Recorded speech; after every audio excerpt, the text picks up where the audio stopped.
In today's video, I want to address the third theme I saw in the comments on the Swedish death cleaning video. It takes a lot of time.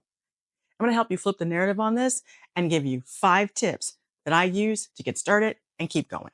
And be sure you watch to the end because I'm going to give you 2 bonus resources to address a concern that one person left in the comments. And since I know not everybody comments, this might actually help you as well.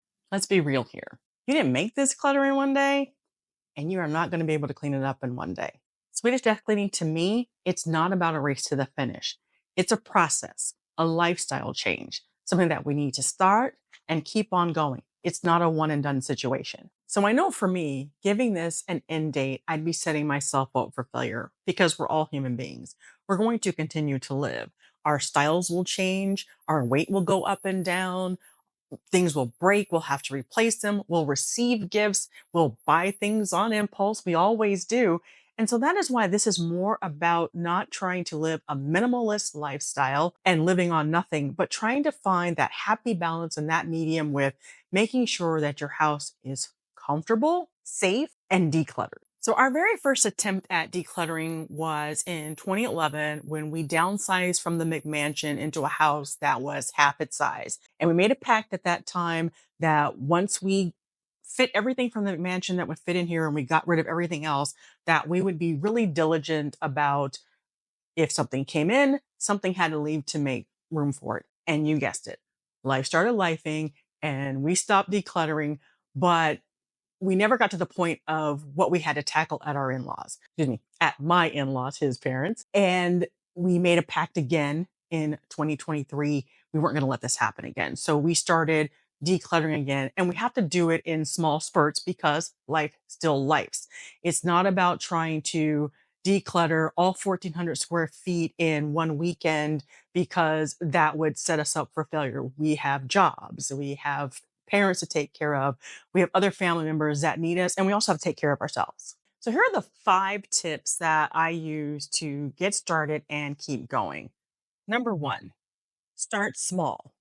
Begin with just one drawer or one shelf, and this makes the process manageable and a lot less daunting. Tip 2, set a timer. Try dedicating just 15 to 30 minutes a day or a week, depending on your schedule and stamina.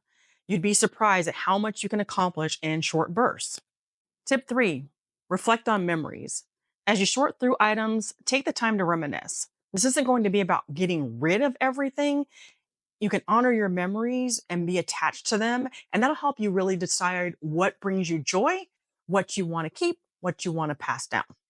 Create categories.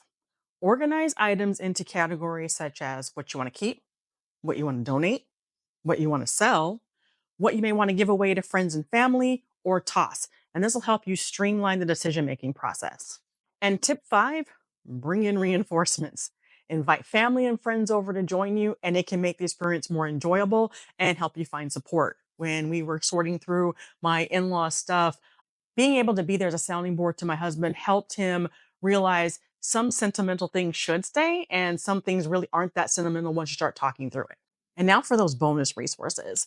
Someone mentioned in the comments, and like I said, not everybody likes to comment, so there could be others of you. This video has gotten over 10,000 views and maybe about a couple hundred comments, so this could apply to you as well. This person was concerned. They knew they needed to start the decluttering process, but they were afraid that their ADHD was going to prevent them from moving forward. And I gave them a couple of resources. I'm going to also give you 2. My friend Lana, a registered psychiatric nurse who also has ADHD, has 2 channels. One, Lana ADHD, where she talks about her experience as being late diagnosed with ADHD, and she provides tips and tricks to help you overcome and live and unleash your superpowers. And then on her second channel, Simply Lane, she provides cleaning tips and hacks to help you declutter and maximize your time. And I highly recommend those, even if you do not have ADHD, because I don't have ADHD, at least I don't think I do. And a lot of her tips have really helped me. Lana likes to end her videos with a call to action to her viewers in the comments by saying, please share experiences because they might be the answers to someone else's solution. So I'm going to make that same call to action to you. If you have any tips or even any questions, leave them in the comments and we'll go ahead and tackle them together. And I'm going to start this off by sharing some tips. I'm going to share these two videos from Lana's channel that I think will help you get kickstarted on your decluttering process. If you made it this far with me, thank you so much for watching, and I'll see you in the next video.